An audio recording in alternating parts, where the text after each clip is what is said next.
할렐루야. 할렐루야. 마스크 써주세요. 답답하실지라도 우리가 좀 규칙을 지켜주시기 바랍니다. 그래요. 우리가 이제 출애굽기 이제 두 번째 들어가는 시간이에요. 창세기는 하나님께서 이 세상을 창조하셨어요. 근데 이 세상을 창조하신 목적은 누구냐? 누구를 위해서 이 세상을 창조하셨다고요? 사람을 위해서 창조했어요. 그래서 이 사람들을 위해서 모든 만물을 창조하셨어요. 저 하늘의 해와 달과 별을, 그리고 이 땅의 나무와 꽃들, 이 모든 것들이 다 누구를 위해서 만드셨냐면 여러분들을 위해서 창조하셨다는 거예요. 그런데 하나님의 형상으로 창조된 이 사람이 자기가 하나님같이 되려고 어떻게 해요? 하나님 먹지 말라는 선악과를 따먹고, 그런데 이 사람이 하나님을 배신하고 자기가 하나님이 되겠다는 이 죄악은 너무너무 큰 죄악이거든요. 그런데 하나님이 그 사람들을, 그 자기를 배신한 그 사람들을 어떻게 해요? 용서하시고 그리고 그를 다시 품기로 작정하셨다는 것이죠. 그래서 하나님이 그 일들을 위해서 하나님은 어떻게 하시냐? 이 땅에서 계속해서 구원의 역사를 이루어 가신다는 것입니다. 계속해서 하나님은 사람을 살리기 위해서 지금 이 성경은 무엇이냐? 구원의 역사가 기록된 지, 하나님이 인간을 어떻게 해서든지 천국으로 가게 하시기 위해서, 하나님의 천국으로만 가게 하는 것이 아니라 하나님의 형상으로 우리를, 정말 하나님이 우리를 만드신 최초의 그 모습으로 저와 여러분을 변화시켜 가게 하는 그 구원의 역사를 끊임없이 지금까지 하고 있다는 것입니다. 근데 여러분, 그것만 있는 것이 아니라는 거예요. 악한 사단의 말에 순종해버린 인간은 이제 누구의 종이 되었어요? 사단의 종이 되었어요. 그러니까 이 사단 역시도 인간을 빼앗기지 않으려고 이 뭐예요? 지옥의 역사를 끊임없이 지금까지 하고 있다는 것입니다. 여러분, 구원의 역사만 있는 게 아니에요. 이 땅에는 지옥의 역사도 있다는 것입니다. 선과 악의 전쟁. 이것은 우리가 주님은 다시 재림의 그때까지 이 선과 악의 전쟁은 계속될 것을 여러분 기억하시기를 축복합니다. 선과 악의 두 줄기의 역사가 이 선악과 사건 이후에 계속해서 흘러왔고, 오늘날 우리 가운데서도 이게 두 줄기가 흘러와서 사실 우리를 힘들게 하는, 우리를 갈등하게 하는, 이 두 가지의 길에서 우리가 아침마다, 아니 우리의 삶 속에서 우리에게 갈등을 일으키는 것이 바로 이 두 줄기라는 것입니다. 그러나 하나님의 나라는 어떤 나라예요? 선의 나라는 어떤 나라예요? 여러분에게 의와 평강과 희락과 여러분에게 생명을 주는 것이고, 그리고 악의 길은 어떻게 만드냐? 여러분에게 두려움을 주고 절망을 주고 슬픔을 주고 결국은 어떻게 만들어? 인간을 죽게 만들어 자살하게 하는 것. 이것이 바로 사단의 목적이에요. 하나님의 자녀들을 다 죽여버리기를 원해요. 그래서 예수님을 오실 이때, 예수님의 재림의 때 정말 예수님 앞에 한 영혼도 서지 못하게 하는 것이 지금 사단이 눈 시퍼렇게 뜨고 그들이 하려고 하는 계략이라는 것을 여러분 기억하시기를 축복합니다. 아멘. 그래서 여러분이 선에 설 것인지 악에 설 것인지, 하나님의 선하심으로 하나님은 그 배반한 사람들을 구원의 길로 계속해서 열어가시는데, 하나님은 혼자 일을 안 하신다. 한 사람을 부르세요. 성경을 계속 보세요. 한 사람을 불러. 많은 사람을 부르지 않아요. 한 사람을 불러. 그 한 사람이 누구였어요? 가인과 아벨에서는 아벨이었어요. 근데 아벨이 죽임을 당해서 그 선이 끊어져 버렸을 때 하나님이 셋을 주셨고, 셋을 통해서 에노스라는 그 아들이 태어나면서 하나님에게 다시 예배하기 시작했어요. 그런데 그렇게 예배하면서 이 셋을 통해서 누가 태어났냐? 이제는 내려 노아라는 인물이 태어나고, 그 노아 중에서도 세 아들이 있었어요. 세 아들 중에서 셈을 하나님이 택하셨고, 그 셈의 후손에서 누구를 택하냐? 아브라함을 택하셨고. 여러분, 하나님은 계속 지금 한 사람을 찾으세요. 오늘날도 마찬가지죠. 한 사람을 찾으세요. 저는 이 한 사람이 저와 여러분이 되시기를 축복합니다. 아멘. 이곳에 있는 이 모든 여러분이 그 한 사람이 되시기를 축복합니다. 아멘. 창세기는 그래서요, 이 전체적인 내용은 무엇이냐? 아브라함의 한 가정의 구원의 역사라고 지난 시간에도 얘기했어요. 이 창세기는 한 가정의 구원의 역사를 마지막 창세기 50장에 딱 아브라함, 이삭, 야곱, 요셉까지 딱 정리가 되는 게 창세기 5장이었어요. 그리고 출애굽기라고 성경은 기록해요. 그리고라고 하는 것은 창세기 출애굽기는 연결되어 있다는 것이죠. 요셉이 어떻게 하냐? 애굽에 일찍이 갔고 그리고 그 요셉을 통해서 야곱의 아들들이 다 그리로 같이 들어가요. 그래서 남자 장정이 몇 명이라고 했냐면 70명이었어요. 그 70명이라는 그 남자 장정들이 거기에서 400년 동안 몇 명이 되냐? 60만 명이 돼요. 이거는 사실 불가능한 일이에요. 근데 하나님이 아브라함에게 창세기 15장에 약속하셨어요. 네가 이방의 객이 될 것이고 너희 민족이 이방의 객이 될 것이고 거기에서 몇 년을 있다고요? 400년을 있을 것이고 그 400년이 되어서 내가 너희 백성들을 이제는 애굽을 시켜줄 것이고 너희 땅 약속의 땅 가나안 땅으로 내가 이끌어낼 것이다. 그리고 너희가 나올 때는 그냥 나오지 않을 것이고 애굽 나라의 좋은 금 패물을 다 취해가지고 너희가 나올 것이다. 이것이 어디에 이루어지냐면 딱 출애굽기에 이루어져요. 하나님의 약속은 어때요? 반드시 하나님의 말씀은 반드시 이루어진다는 것을 오늘 우리 성경은 말씀하고 있습니다. 여러분 오늘 그래서 이 출애굽기를 읽으면서 여러분이 이젠 출애굽기는 이 한 가정인 그 야곱의 가족이 이제는 애굽에 와서 한 민족이 돼요. 그래서 출애굽기의 의미는 이 출애굽기를 읽으면서 여러분은 무엇을 생각해야 되냐면은 이제는 한 민족의 구원이 바로 출애굽기구나. 이렇게 여러분이 이해하셔야 돼요. 그냥 그러면서 이 애굽이라는 땅은 여러분 영적인 의미가 세상을 상징해요. 애굽은 세상. 하나님 앞에 예배하지 않는 애굽에 있을 때 이스라엘 백성은 예배하지 않았어요. 하나님은 왜 이 세상에서 하나님 백성을 끌어내기를 원하냐면 여러분 예배하는 백성이 되자는 거예요. 하나님 우리는 예배자로 여러분을 만드셨다는 거예요. 여러분의 목적, 여러분이 태어난 목적이 무엇이냐? 여러분은 하나님을 예배하는 자예요. 그것을 어떻게 알 수가 있냐면요.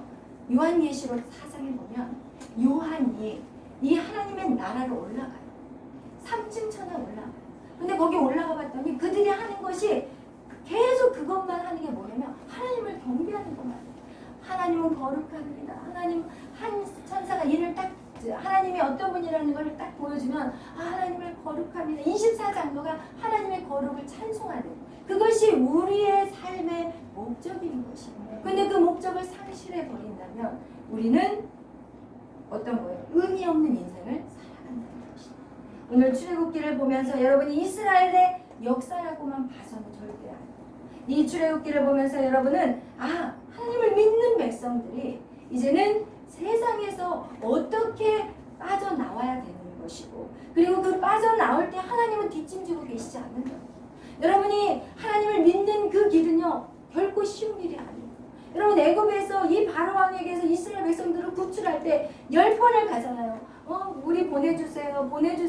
그래 가. 안 돼. 또 가. 안 돼. 이러면서 얼마나 많은 시간들이 에너지를 쏟게 해요. 그렇지만 우리는 그 길을 어떻게 해요? 포기하면 안 돼요. 계속해서 걸어야 돼요. 그런데 중요한 건 무엇이냐? 하나님도 일하시는 거예요. 하나님이 여러분보다 더 큰 일을 하셨어요. 이스라엘 백성들은 그냥 견디기만 했어. 솔직히 말하면. 그 상황을 견디기만 했어. 여러분에게 부탁드리고 싶어요.